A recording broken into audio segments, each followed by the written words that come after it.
సత్య టాక్స్కు స్వాగతం. నేను సిహెచ్వివి సత్యనారాయణ. అగ్రిగోల్డ్ కుంభకోణం గురించి వినుంటారు. అంటే ఇప్పుడు దాదాపుగా అది ఒక పుష్కర కాలం అయింది ఆ కుంభకోణం జరిగి. అంటే అప్పుడు దాదాపుగా ఒక 10 ఏళ్ళు ఉన్న పిల్లలు ఇప్పుడు యుక్త వయసుకు వచ్చి ఉంటారు. అయినా సరే ఆ కుంభకోణంలో ప్రజలకు కానీ కస్టమర్స్కి కానీ ఏజెంట్లకు కానీ ఎవరికి ఇంతవరకు రిలీఫ్ రాలేదు.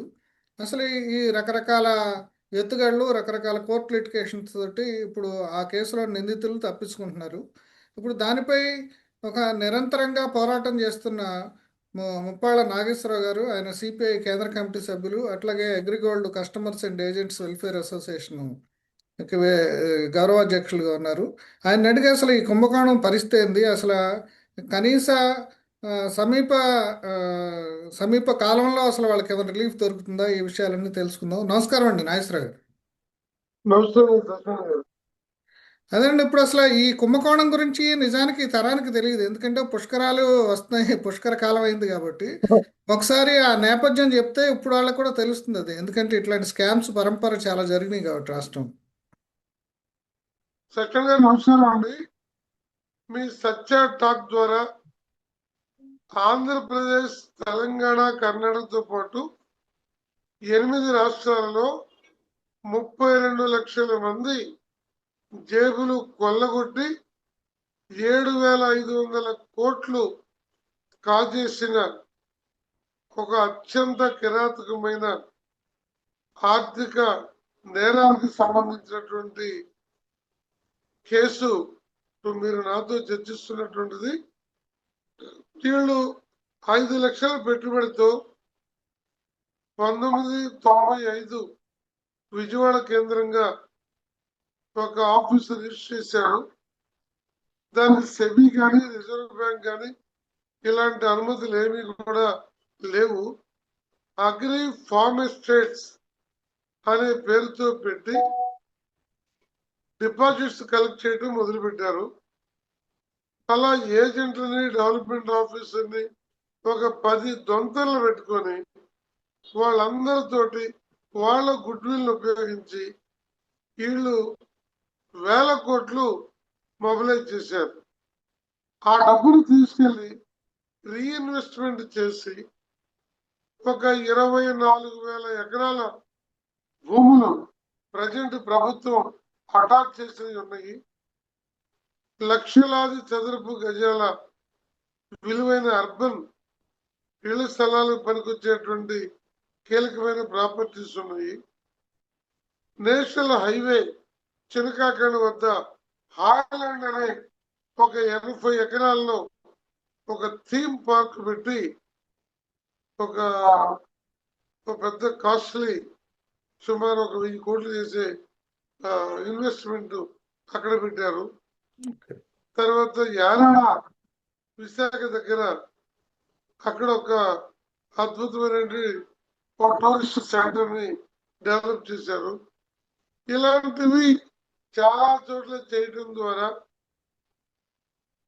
8 రాష్ట్రాల్లో ఈ 32 లక్షల మంది దగ్గర నుంచి వాళ్ళ సేవింగ్స్, అది రోజు ఇళ్లలో పనిచేసుకునే వాళ్ళు, ఆటో రిక్షా డ్రైవర్ల దగ్గర నుంచి, నెత్తిన కూరగాయలు అమ్ముకునే వాళ్ళ దగ్గర నుంచి, రిటైర్డ్ పీపుల్ దగ్గర నుంచి, మధ్యతరగతి గృహిణుల నుంచి ఇది కొద్దిగా అధిక వడ్డీ ఆశ పెట్టి రోజువారీ సేవింగ్స్, మీరు పోస్ట్ ఆఫీస్ కి బ్యాంక్ వెళ్ళే పని లేదు, మీ ఇంటి దగ్గరకు వచ్చి మా కలెక్షన్స్ మా ఏజెంట్ వస్తారని daily collection, monthly collection, fixed డిపాజిట్లు, తర్వాత ల్యాండ్ మీకు రియల్ ఎస్టేట్ వేస్తారు, దాంట్లో చెట్లు చంద్రం చెట్లు అంటారు. తర్వాత ఫార్మ్ ఎస్టేట్ అని నువ్వు ఎకరం 5 ఎకరాలు కూడా కొనుక్కోవచ్చు. 10 ఏళ్ళు వాళ్ళే కౌలిస్తారు. 10 ఏళ్ళు అయిపోయినా నీకు ఇష్టమైతే మళ్ళా వాళ్ళకి ఇవ్వచ్చు. కాదంటే ఇంత రేట్ అని ఖరారు చేసుకొని వాళ్ళకి అమ్మేయచ్చు. ఇవన్నీ కూడా ఆకర్షణీయమైన పథకాలు పెట్టి ఈ 7,500 కోట్లు కలెక్ట్ చేశారు. ఒక దశలో అది దెబ్బతింటుంది అని తెలిసి చివరి 6 మాసాల్లో కూడా 4-5 కొత్త బ్రాంచీలు ఓపెన్ చేసి అగ్రి పరివారని ₹2 వడ్డీతో స్కీములు పెడితే కొంతమంది ఇళ్ళు అమ్ముకొని బ్యాంకులో ఎఫ్డీలు విత్డ్రా చేసుకొని కొంతమంది ఇతరేతర గోల్డ్ అమ్ముకొని తీసుకొచ్చి ₹2 వడ్డీ కదా అని చెప్పి వీళ్ళ దగ్గర దాచిపెట్టుకొని అలా మోసపోయారండి. అంటే అసలు వెంకన్న గారు అంటే ఈ అప్పట్లో మోసపోయిన అప్పట్లో వాళ్ళలో అధికారంలో ఉన్న ప్రభుత్వం ఆర్బీఐ పర్మిషన్ లేకుండా పబ్లిక్ నుంచి డబ్బులు ఎలా ఎలవ్ చేసిందండి కలెక్ట్ చేయటం అనేది? అంటే ఫండమెంటల్ మిస్టేక్ అక్కడే జరిగింది కదా ఇప్పుడు మొదట్లో. అవునండి.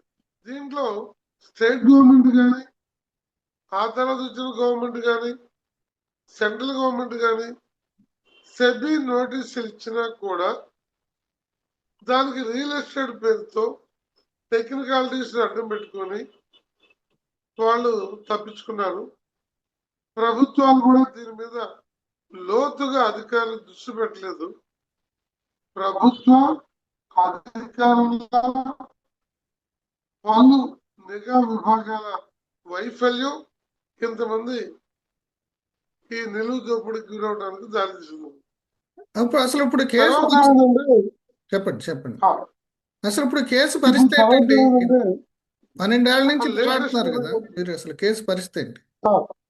సెక్టర్ గా లేటెస్ట్ తర్వాత ఏమైందంటే ఈ మొదట డిపాజిట్ చేసిన 2 ఏళ్ళు 5 ఏళ్ళకు ఉన్నటువంటి డిపాజిట్స్ 2013-14లో మిచ్యూర్ అయింది. ఈ మిచ్యూర్ అయిన డిపాజిట్స్ కి వీళ్ళు డబ్బులు ఇవ్వకుండా వాయిదా వేస్తున్నారు. ఓ సంవత్సరం 2 ఏళ్ళు చూసినాక ఓ 4-5 జిల్లాల్లో లోకల్ పోలీస్ స్టేషన్ లో కేసులు ఫైల్ చేశారు. ఇండివిజువల్ గా ఎవరు ప్రమేయం లేకుండా ఈ డిపాజిట్స్ చేశారు. అదే దీంతో పాటు ఈ డిపాజిట్స్ తో కొన్న పొలాన్ని బ్యాంకుల్లో పెట్టి బ్యాంకులో లోన్ తీసుకున్నారు.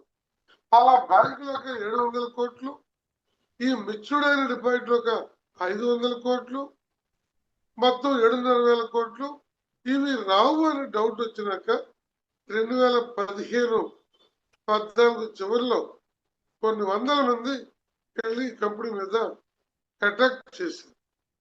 ఆ దశలో పోలీసులు ఇంటర్ఫీర్ అయి సర్దుబాటు చేసి జనవరి 4, 2015 రికార్డ్స్ అన్ని స్వాధీనం చేసుకుని ఆ తర్వాత వివిధ జిల్లాల్లో ఉన్నటువంటి వాళ్ళు అసోసియేషన్ పెట్టుకుని ఉన్నారు. ఇప్పుడు ఈ మధ్యలో మేము ప్రత్యేక హోదా విభజన హామీలు కావాలని సిపిఐ పార్టీకి బస్సు యాత్ర చేశాం. ఈ దశలో మా ప్రధాన కార్యదర్శిగా ఉన్న తిరుపతిరావు, మోహన్ రావు, ఆంజనేయులు ఒంగోలులో మమ్మల్ని కలిసి చెప్తే అప్పుడు ముఖ్యమంత్రి చంద్రబాబు నాయుడు గారి దగ్గరికి తీసుకెళ్ళారు. ముఖ్యమంత్రి గారు ఏమన్నారంటే ఇదో ప్రైవేట్ కంపెనీ కదా, ఈ కంపెనీని మేము పెట్టమని లేదు, వాళ్ళని ఏజెంట్ గా చేరమని లేదు, ఈ డిపాజిట్ చేయమని చెప్పలేదు, మాకేం సంబంధం అన్నాడు. అంటే నేను ఒక ఎగ్జాంపుల్ చెప్పాను. అనకాపల్లిలో 4 రోజుల క్రితం ఒక లారీ ఆటో ఢీకొంది, దాంట్లో 9 మంది చనిపోయారు. చనిపోయిన వాళ్ళకి మీరు 5 లక్షలు ఎక్స్గ్రేషన్ ఇచ్చారు, హాస్పిటల్ వాళ్ళకి వైద్యం చేయించారు, మీకు ఆ లారీ వాడు కానీ ఆటో వాడు కానీ ఎక్కినాడు కానీ చెప్పారా? ఏంటి సార్ అలా అంటారంటే ఆయన నవ్వుకొని అప్పటికప్పుడు Kutumbarao planning commission vice chairman పరిచయం చేసి ఒక లైసెన్స్ ఆఫీసర్ పెట్టాడు. అప్పటి నుంచి దెబ్బలాడుతూ వచ్చాము. మేము ఆమరణ దీక్ష చేశాము. రాష్ట్ర వ్యాప్తంగా 33 రోజులు బస్సు యాత్ర ఈ అగ్నిగోళ బాధ్యతలది 2016లో చేశాము. వేలాది మందితో విజయవాడ, గుంటూరులో ర్యాలీ చేశాము. ఒక ఆత్మఘోష పాదయాత్ర అని ఒక 7,000 మందిని గుంటూరు నుండి సెక్రటరియట్ కి బయలుదేరాము. ఆ దశలో ఒక ముగ్గురుతో కూడిన ఒక కమిటీ, కేబినెట్ కమిటీ ముగ్గురుతో వేశారు. నక్కా ఆనందబాబు, కాలువ శ్రీనివాసులు ప్లస్ మన కుటుంబరావు గారితో.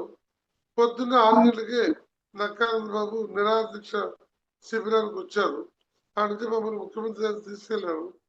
ముఖ్యమంత్రి గారు చాలా స్పష్టంగా మీకు ఒక 4 మాసాల్లో కంప్లీట్ చేస్తామన్నారు. వీళ్ళందరినీ అటాచ్ చేస్తా ఉన్నారు, ఆస్తులు వాళ్ళని అరెస్ట్ చేస్తా ఉన్నారు. అరెస్ట్ చేశారు, ఆస్తులు అటాచ్ చేశారు. చనిపోయినటువంటి వాళ్ళకి పోస్ట్ మార్టం ఎఫ్ఐఆర్ కూడా లేకుండా ఒక 142 మంది కుటుంబాలకి 5 లక్షల చొప్పున ఎక్స్గ్రేషన్ కూడా ఇచ్చారు. అన్నిటికన్నా గొప్ప విషయం ఏమంటే ఈ ఆత్మహత్యల పరంపర జరుగుతున్నప్పుడు మేము ముఖ్యమంత్రి గారిని అడిగాం, మీరు బాధ్యత తీసుకున్నారు కాబట్టి మీరు రాష్ట్ర వ్యాప్తంగా మండలాల్లో ఒక క్యాంపు పెట్టి ఈ కస్టమర్ల యొక్క బాండ్స్ ని మీరు ఆన్లైన్ చేయండి, మీరు కంప్యూటరైజ్ చేయండి అని అంటే 774 కౌంటర్లు పెట్టి అన్ని మండలాల్లో అదే టౌన్స్ లో పోలీసులు టెంట్లు వేసి ఈ బాండ్లను అప్లోడ్ చేశారు. దాంతో కస్టమర్లకి ఒక నమ్మకం కలిగింది, ప్రభుత్వం రిస్లోకి వచ్చింది, మా డబ్బులు వస్తాయని 2017. అయినప్పటికీ 18 చివరిలో నేను మా ప్రెసిడెంట్ సెక్రటరీ విజయవాడలో ఆమరణ దీక్ష చేశాం. మమ్మల్ని అరెస్ట్ చేశారు, హాస్పిటల్ పెట్టారు. ఆ నైట్ 3 మంత్రులు వచ్చారు, నేను చెప్పిన 3 మాకు ప్రతి నెల 300 కోట్లు ఇస్తామని చెప్పారు. మరి అది డిసెంబర్ 28 ఆయన ఫిబ్రవరి 7 దాకా జీవో వెళ్ళలేదు. మార్చిలో ఎన్నికలు వచ్చినాయి, ఎన్నికల్లో గవర్నమెంట్ ఓడిపోయింది. ఈ దశలో ఏప్రిల్ 3 జగన్మోహన్ రెడ్డి గారు మేము ఒక నిరాహార దీక్ష చేస్తుంటే ఆ దీక్షా శిబిరానికి వచ్చి నేను వారం రోజుల్లో 20,000 రూపాయల లోపున్న 14 లక్షల మందికి కంప్లీట్ చేస్తాను, ఆయన ఇచ్చిన 5 లక్షల బదులు 10 లక్షలు ఎక్స్టెన్షన్ చేస్తాను, 6 మాసాల్లో కంప్లీట్ సాల్వ్ చేసేస్తాను, కంపెనీ సంగతి కోర్టుల సంగతి నేను చూసుకుంటానని ఓ బ్రహ్మాండమైనటువంటి ప్రామిస్ చేశాడు. తర్వాత ఆయన పట్టించుకోలేదు. మళ్ళా మేము గొడవ చేస్తే 1 వారం పోయి 19 వారాలకి చంద్రబాబు పక్కన పెట్టినటువంటి ఒక ఎక్స్ అకౌంట్ లో 230 కోట్లు ఇచ్చారు, ఎక్స్ అకౌంట్ లో నుంచి. తర్వాత మళ్ళా మేము డెడ్ లైన్ పెట్టి 2021లో జగన్మోహన్ రెడ్డి గారు ఇల్లు ముట్టడి చేస్తాం అని 56,000 మంది రాబోతుంటే అప్పుడు గౌతమ్ సవాంగ్ డీజీపీగా ఉండి కాస్త మధ్యవర్తిత్వం చేసి ఒక 600 కోట్లు చిల్లర ఆగస్టు 24, 2021 కొంత అమౌంట్ వేపించారు. 3,00,000 మందికి మేము ఆ గత గవర్నమెంట్ లో డబ్బులు ఇప్పించగలిగామండి. అన్నిటికన్నా గొప్ప విషయం ఏమంటే చంద్రబాబు గారి ఆస్తులన్నింటినీ అటాచ్ చేస్తే అవన్నీ అమ్ముకొని వాళ్ళు దుబాయ్ పోవడానికి చాలా ప్లాన్ పెట్టుకున్నారు. దుబాయ్ లో గోల్డ్ బిజినెస్ ఉంది ఈ చైర్మన్ కొడుక్కి. ఇంకెక్కడో ఒక లంకల్లో ఒక చిన్న దేశంలో కూడా కొన్ని వ్యాపారాలు ఉన్నాయి. ఇప్పటికీ కంపెనీకి సంబంధించిన బ్రదర్స్ వాళ్ళ పిల్లల పేరు మీద, బినామీల పేరు మీద, సీనియర్ మార్కెటింగ్ ఆఫీసర్స్ పేరు మీద ఒక 4,000 కోట్లు బినామీ ఆస్తులు పెట్టుకున్నాము. వాటిని అటాచ్ చేయమని చెప్పి మేము ఈ గవర్నమెంట్ మీద కూడా దెబ్బలాడుతూ వచ్చాము. చంద్రబాబు నాయుడు గారు మన ఎన్నికల ముందు మేనిఫెస్టోలో ఆస్తులు అమ్మి బాధితులకి న్యాయం చేస్తామని పెట్టారు. కానీ 20 నెలలు అవుతుంది, అంటే 2 మాసాలు కావస్తుంది. దీంతో మేము ఆందోళన చెంది మొన్న 2వ తారీఖు నుంచి విజయవాడలో 3 రోజులు నిరోధక దీక్ష, 5వ తారీఖు నుంచి ఆమరణ దీక్ష మేము మొదలు పెట్టాము. దీనికి అన్ని పార్టీలు కూడా మద్దతు ఇచ్చినాయి. ఈ దశలో కుటుంబరావు గారు లైసెన్స్ ఆఫీసర్ గా ఉన్నారు. టీడీపీ పోలిట్ బ్యూరో మెంబరు, జాతీయ కార్యదర్శి వరలరామయ్య గారు కూడా దీని మీద ఆయన కన్సర్న్, వీళ్ళకి న్యాయం చేయాలనే ఉంది. అలాగే టీడీపీ జనార్దన్ గారు, అచ్చెన్నాయుడు గారు, పోతుల బాలకోటి గారు, వీళ్ళందరూ మా పోరాటంలో వచ్చిన వాళ్ళు. కాబట్టి మొన్న 6 సాయంత్రం ముఖ్యమంత్రి గారు అపాయింట్మెంట్ ఇచ్చి మాతో మాట్లాడి ఈ నిరోధక నిరాహార దీక్షని వల్లరావు గారు గారిని పంపించి ఉపసంహరింపు చేశారు. దీంట్లో ఈనాడు మా ప్రధానమైన డిమాండ్ ఏమంటే, ఇది గతంలో హైకోర్టు, హైదరాబాద్ ఉమ్మడి హైకోర్టులో చాలా ఎంతంటే జస్టిస్ భట్టు, జస్టిస్ రామసుబ్రహ్మణ్యం గారు ప్రతి వారం అగ్రిగోల్డ్ పోస్టింగ్ పెట్టి విచారణ జరిపారండి. ఓపెన్ గా ప్రెస్ చెప్పారు, ఇలా చేస్తాము, అగ్రిగోల్డ్ బాధితులు చనిపోకండి అని ఒక అష్యూరెన్స్ ఇచ్చి ప్రెస్ చెప్పారు. కాదు దురదృష్టం పని కాలేదు. అంటే చంద్రబాబు హైకోర్టులో నాయుడు గారు హైకోర్టులో రిలీఫ్ రావడానికి ప్రధాన కారణం ఏంటి? ఏమిటంటే ఈ యాజమాన్యం చాలా తెలియగలరు. అంతకుముందు తెలంగాణలో అగ్రిగోల్డ్లో మాకు సంబంధం లేని వేరే ఒక నాయకుడు ఇంకొక అడ్వకేట్ ని పట్టుకొని ఆ చేత హైకోర్టులో అయితే తొందరగా అవుతాయని తెలంగాణ హైకోర్టులో కేసెస్ నన్ను వీళ్ళు చెప్పినప్పుడే చెప్పి మీరు తప్పు చేశారు, కోర్టు కేసులతో కాదు అని.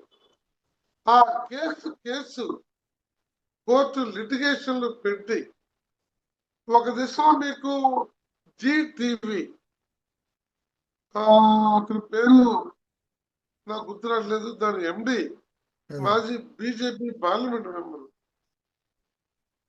సుభాష్. ఓకే. ఆయన ఈ సుభాష్ అనేటువంటి పార్లమెంట్ మెంబరు మా దగ్గర 5,000 కోట్లు ఉన్నాయి, మేము విత్ ఇన్ కంపెనీ మొత్తాన్ని కొంటామని ఈ యాజమాన్యమే వాళ్ళని ప్రపోజ్ చేసి తీసుకొచ్చి కోర్టులో కాగితం పెట్టించి 1 సంవత్సరం వాయిదా పెట్టారు. అదే. ఆ తర్వాత కోర్టులో పరిష్కారం కానని కేసులు వేపించి లిటిగేషన్లతో 11 ఏళ్లుగా తీసుకొచ్చారు. చివరికి తెలంగాణ విడిపోయిన తర్వాత ఏలూరులో ఉన్న స్పెషల్ కోర్టుకి ఈ అగ్రిగోల్డ్ కేసులన్నీ బదలాయించారు. అన్ని రాష్ట్రాల్లో కొన్ని కేసులన్నీ అదే. అక్కడ కూడా జడ్జీలు మేనేజ్ చేసుకుంటూ వాయిదాలు వేసుకుంటూ 2.5 ఏళ్లుగా కొనసాగించారు. అదే. చివరికి జడ్జి మారింది. మళ్ళా ఇప్పుడు ఇంకొక పేరు కొత్త లిటిగేషన్లతో అది వాయిదాలు పడుతుంది. అక్కడ 12,800 కేసుల్లో అగ్రిగోల్డ్ కేసు ఒకటి. అదే. కాబట్టి మేము జీవించి ఉన్న కాలంలో ఈ కేసు పరిష్కారం కాదని జగన్మోహన్ రెడ్డి గారి టైంలో ఇప్పుడు కూడా ఇప్పుడు స్పెషల్ కోర్టు ఓన్లీ ఇప్పుడు మొత్తంగా బకాయి కోసం మొత్తం రావాల్సిన బకాయి ఎంత అండి ఇప్పుడు మొత్తం వీళ్ళకి అగ్రిగోల్డ్ వీళ్ళకి బాధితులకి? సుమారు 6,000 కోట్లు చెల్లినండి. 10,043 లక్షల మందికి 23,000 ఇవ్వగా ఇంకా 3.5 లక్షల మంది ఈ రాష్ట్రంలో 20,000 లోపు వాళ్ళు ఉన్నారు. 6.5 లక్షల మంది 20,000 పైన 20 లక్షలు 50 లక్షలు కోటి పెట్టిన వాళ్ళు ఉన్నారు. పొలాలు ప్లాట్లు కొన్నవాళ్ళు ఉన్నారు. తెలంగాణలో 3 లక్షలు ఉన్నారు. కర్ణాటకలో 8.5 లక్షలు ఉన్నారు. ఒరిస్సాలో 1 లక్ష మంది ఉన్నారు. అండమాను తమిళనాడు మహారాష్ట్రలో ఛత్తీస్గఢ్ లో కూడా 5,000 10,000 30,000 అలా ఉన్నారు. ఇప్పుడు ఇంకా ఇప్పుడు 6,000 ఒక ప్రశ్న సార్, ఇప్పుడు ఈ 6,500 కోట్లలో అవి ఎక్కడి నుంచి రాబట్టడానికి అవకాశం ఉంది? ఇందాక మీరు ఎస్క్రూ అకౌంట్ అని ఒకటి చెప్పారు. ఎస్క్రూ అకౌంట్లో ఎంత ఉన్నాయి? ఇంకా అప్పుడు ఎసెట్స్ ఇప్పుడు గవర్నమెంట్ స్వాధీనం చేసుకున్నాయి అమ్మటానికి వీలున్నాయి ఎంత ఉన్నాయి? అంటే ఆ అమౌంట్ సరిపోతుందా అసలు? అంటే ఇందులో కంపెనీ వాడు క్లోజ్ చేసిన 2015లో 25,000 కోట్లు మా అసెట్స్ ఉన్నాయి, వడ్డీతో సహా చెల్లిస్తాము, ఒక్క కస్టమర్ ఏజెంట్ కూడా బాధపడబాకండి అని చైర్మన్ ఓపెన్ గా స్టేట్మెంట్ ఇచ్చాడు. ఈ మధ్య 1 ఇయర్ బ్యాక్ చైర్మన్ ఆయన తమ్ముడు కవా సీతారామారావు ఈ ఆస్తి విలువ పెరిగి సుమారు 35,000 నుండి 40,000 కోట్లు మా ప్రాపర్టీస్ ఉన్నాయని వాళ్ళు ఇచ్చిన స్టేట్మెంట్స్. అదే. కానీ ఆ మేరకి అసెట్స్ ఉంటాయని, అన్ని వేల కోట్లు ఉంటాయని నేను భావించనండి, నమ్మట్లేదు నేను. అంటే అవి బినామీ పేర్లు ఉన్నాయా మీకు లీగల్గా? ఇప్పుడు మీరు గవర్నమెంట్ మీకు బాధితులకు ఇప్పించడానికి లీగల్గా అందుబాటులో ఉన్న ఆస్తులు ఏంటి? అంటే సీజ్ చేసిన ప్రాపర్టీస్ ఉన్నాయి కదా, అవి కాకుండా ఈడీ కూడా కొన్ని సీజ్ చేసినట్టుంది. అంటే ఆ ప్రాపర్టీస్ కానీ ప్రాపర్గా కంపెనీ పేరును ఉందా, లేకపోతే ఇండివిజువల్స్ పేరును ఉన్నాయా, బినామీ పేరును ఉందా? ఎందుకంటే బినామీ పేర్లు ఉన్నాయి, గవర్నమెంట్ ఇప్పించడానికి వీలు అవ్వాలి అంటే దానికి చాలా ప్రాసెస్ ఉంటుంది. అంటే మీకు తక్షణం ఇప్పుడు ఈ 6,500 కోట్లకు సంబంధించి అసలు ఏంటి అంటే ఏ ఏ ప్రాపర్టీస్ నుంచి మీకు క్లెయిమ్ ఇప్పించమంటారు? 24,000 ఎకరాలు వాళ్ళు 16,000 ఎకరాలు ఇస్తే మరో 8,000 ఎకరాలు గ్రామాల్లో ఏజెంట్లు కస్టమర్లు ఇది అగ్రిగోల్డ్ కంపెనీ భూములను చూపించారు. అదే. దాన్ని సిఐడి అటాచ్ చేసింది. అలాగే లక్షల గజాల స్థలాలు ఉన్నాయి. కొన్ని చోట్ల 3-4 పవర్ ప్లాంట్లు ఉన్నాయి. అదే తర్వాత హాయ్లాండ్ ఇలాంటివి ఉన్నాయి. కేరళ టూరిస్ట్ సెంటర్ ఉంది. ఇవన్నీ కలిపితే మార్కెట్ రేటుకి కొంచెం ప్లాట్లు వేసి మంచిగా ఈ ఓడాకో లేకపోతే ఒక స్పెషల్ పర్పస్ వెహికల్ ఒక ప్రత్యేక కమిటీ వేసి పడితే అదే ఓ 10,000 కోట్ల దాకా వచ్చే రావడానికి అవకాశం ఉంటుందని అదే మనము రఫ్ గా అనుకుంటున్నాం. ఓకే ఇప్పుడు కంపెనీ యాజమాన్యము వాళ్ళ పిల్లలు మనవులు ముదిమనవుల పేరుతో ఒక 4,000 కోట్ల బినామీ ఆస్తులు ఉంటాయి. అదండి కానీ వాడి జోలికి ముందు చంద్రబాబు బాగాలేదని జగన్మోహన్ రెడ్డి అన్నాడు, జగన్మోహన్ రెడ్డి బాగాలేదని వీళ్ళు అన్నారు. కానీ ఇప్పుడు వీళ్ళు కూడా వెళ్ళలేదు. అదే అందుకని మా point fast track court only AgriGold మీద ఇవ్వటం, మీరు అన్నట్టు ఈ ఆస్తుల్ని గంపగుర్తుగా అభివృద్ధి తక్కువ వస్తుంది. అదండి ఈ ఓడా లాంటి సంస్థలు స్పెషల్ పర్పస్ వెహికల్ అని పెట్టి వెంచర్లేసి అమ్మితే ఎక్కువ రావడానికి అవకాశం ఉంటుంది. అంటే ఇదంతా లాంగ్ ప్రాసెస్ కాబట్టి లిక్విడ్ క్యాష్ ఏమన్నా వాళ్ళ కంపెనీ నుంచి ఇప్పించే అవకాశం ఉందా గవర్నమెంట్ ఒత్తిడి చేసి? లేదండి, ఉమ్, లేదు. వాళ్ళు అసలు ముదురు గవర్నమెంట్ వల్ల కాదు. అదే ఇప్పుడు ఎన్ని తప్పులు చేసినా కూడా అరెస్ట్ చేస్తే జైలుకి వెళ్ళారు, వచ్చారు. రోజు కొత్త లిటిగేషన్ పెట్టి ఇటీవల 3 నెలల నాడు ఈ ఫ్రీగా ఫైర్ గా ఓపెన్ కొన్ని భూముల్ని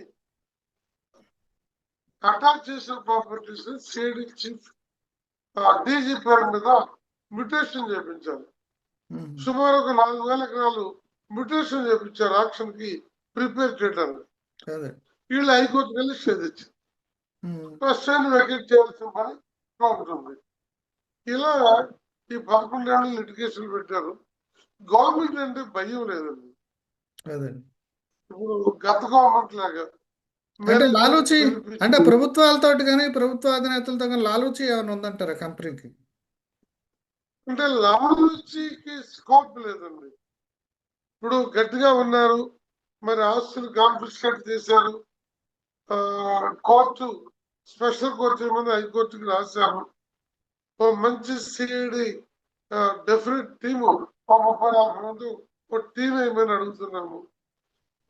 మధ్యకాలం ఉంది, సాధ్యత ఉంది, క్షణాలు అయితంటే ధోరణి ఉంది. కానీ లాలూచి పడేదానికి అంటే స్కోప్ అంటే ఇప్పుడు మీరు చెప్పేదాన్ని బట్టి ఈ ల్యాండ్స్ అన్ని ఇప్పుడు ఒక స్పెషల్ పర్పస్ వెహికల్ కి ట్రాన్స్ఫర్ చేసి ప్లాట్లు వేసి అమ్మటం అనేది కూడా అంత తేలికైన పని కాదు కదండి. ఎందుకంటే వాళ్ళు ఏదో ఒక లిటిగేషన్ తీసుకొస్తారు కాబట్టి ఇప్పుడు దానికేంటి పరిష్కారం మీరు ఆలోచిస్తుంది? ఇప్పుడు లాలూచి పడలేము కానీ ఈ స్పెషల్ టీం పెట్టి ల్యాండ్స్ ని ఆప్షన్ ప్రిపేర్ చేసి ఓపెన్ మార్కెట్ ధరని ఈ టీం నిర్ణయించి ఇదిగో 5,000, 7,000, 10,000 ప్రాపర్టీ వాల్యూ ఉందని చెప్పడం ఒకటి, బినామీ ఆస్తులు బయట తీయడం రెండోది. మంచిగా హైకోర్టు పర్యవేక్షణలో ఆక్షన్ ప్రక్రియ పెట్టి అధిక మొత్తం తీసుకురావచ్చు. దానికి 500 ఎకరాలు 1,000 ఎకరాలు ఒకసారి కాకుండా 2 ఎకరాలు 5 ఎకరాలు 10 ఎకరాలు ఇళ్ళు రైతుల నుంచి కొని ఉంటారు కదా, అలా చిన్న చిన్న గుట్లు పెట్టి ఆక్షన్ పెడితే చుట్టుపక్కల ఉన్న రైతులు వచ్చి రీజనబుల్ రేట్ తోటి కొనుక్కోవడానికి స్కోప్ ఎక్కువ ఉంటుంది. దాంతో కొంత అమౌంట్ ఎక్కువ రావడానికి కూడా అవకాశం ఉంటుందని మేము నమ్ముతున్నాం సార్. అదండి ఇప్పుడు ప్రభుత్వం నుంచి మీరు ఏం ఆశిస్తున్నారు తక్షణం? ఇప్పుడు గవర్నమెంట్ 11 మాసాల క్రితం స్పెషల్ కోర్టుకి సీఎం అంగీకరించాడు. కోర్టు కొన్ని క్లారిఫికేషన్స్ అడిగింది, క్లారిఫికేషన్ ఇచ్చి కూడా 6 మాసాలు అయింది. ఈ కాలయాపన అనేటువంటిది మొత్తం పవర్ అంతా ముఖ్యమంత్రి గారు చెప్పింది జరగదు. అలా కాకుండా CID DGP CID chief DG లెవెల్లో ఉండాలి, కానీ డీజీపీ లెవెల్లో ఉన్నాడు.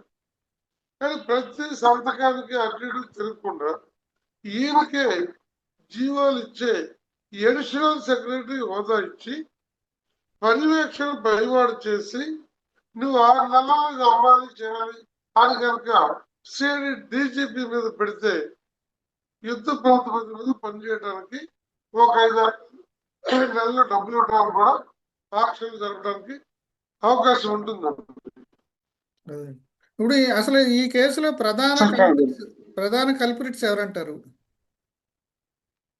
అంటే అవ్వా సీతారామారావు, అవ్వా వెంకటరామారావు వాళ్ళ బ్రదర్స్ ఏనండి. వాళ్ళ ఒక్కొక్కరి పేరు మీద తక్కువ తలా 500 కోట్ల ఆస్తిని పెట్టుకున్నారు వేరే వేరే పేర్లతో. వాటిని బయట తీస్తే సింపుల్ గా 4,000 కోట్లు ఇంకా అతనికి వచ్చి కలిసి పైన 15 ఇప్పటికి రేట్లు పెరిగినాయి.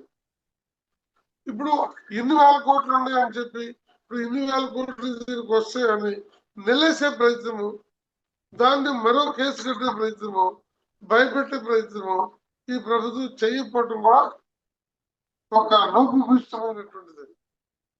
అంటే ప్రభుత్వం కఠినంగా సీరియస్ గా వ్యవహరించకపోవటం వల్ల ఇంత డిలే అయిందంటారా? నన్ను అడిగితే ఆశ్చర్యము, బాధ్యరాహిత్యము, అయిపోతుందిలే, పని జరుగుతుందిలే అనే సాక్షాత చాలా ఉంది సత్యన్ గారు. అదే సరే సార్, అయితే ఫైనల్ గా ఏమైనా మేము మిమ్మల్ని మీ ద్వారా కోరేది, మీకున్న లక్షలాది మందికి దీంట్లో సమాచారం పోవాలి. ఇలాంటి ఆర్థిక ఉగ్రవాద ఒక రకంగా బందిపోటు జంబల్లోయ లాంటి బందిపోటు దొంగల్లాగా నిలువు దోపిడీ చేసే కంపెనీలకి వ్యవస్థలకి ఆస్కారం ఇవ్వకూడదు. ఈ విషయాల్లో చాలా కఠినంగా ప్రభుత్వాలు ఉండాలి. అలా లేకపోబట్టే ఇప్పుడు ఇంతమంది చనిపోయారు. ఒక మనిషి చనిపోతే ఎంత బాధ ఉంటుందండి. పిల్లలు, పెళ్లిళ్ళు, చదువులు, వృద్ధులు, ఇవన్నీ ప్రభుత్వాలకి మరి ఇన్నేళ్ళ అనుభవం ఉన్న చంద్రబాబు నాయుడు గారికి తెలీదండి, హోంమంత్రి తెలీదండి. ఇన్ని కబుర్లు చెబుతారు, టీవీలు పెడితే ఇంత బ్రహ్మాండంగా విమర్శిస్తారు. మాతో మీటింగ్ పెట్టింది డిసెంబర్ 9, ఇవాళ మార్చి 10. 15 రోజుల్లో మళ్ళీ నేను రిపోర్ట్ దగ్గర పెట్టుకొని మీతో మాట్లాడతానండి. ఇలా అయితే ఏం గవర్నమెంట్ అండి? ప్రభుత్వం ఉంది, కోర్టులు ఉంది, పోలీసు ఉంది, ఈడీ ఉంది, ఇంటెలిజెన్స్ ఉంది, స్పెషల్ బ్రాంచ్ ఉంది. ఇన్ని పోలీసు వ్యవస్థలుండి ఎరిపప్పుల్లాగా పని కాకుండా కాలయాపన జరుగుతుందంటే ఈ గవర్నమెంట్ కి కొంచెం అమాన్యతో కూడిన విషయమేనండి. అయినా నిన్న 2 రోజుల్లో మీటింగ్ పెడతానని చెప్పారు ముఖ్యమంత్రి గారు. 2 కాదు 4 రోజులు వెయిట్ చేసి ఉంటాము. వారం రోజులు కాకపోతే మాత్రం అవ్వా వెంకటరామారావు కుటుంబ సభ్యులు, అన్నదమ్ములు ఎవరైతే విజయవాడలో ఉన్నారో వాళ్ళ ఇళ్ల మీదకి అగ్నిగోళ బాధితులు వెళ్ళి వాళ్ళ దగ్గర కూర్చొని మీరు బతుకుతున్నట్టే మేము కూడా బతకాలి కదా.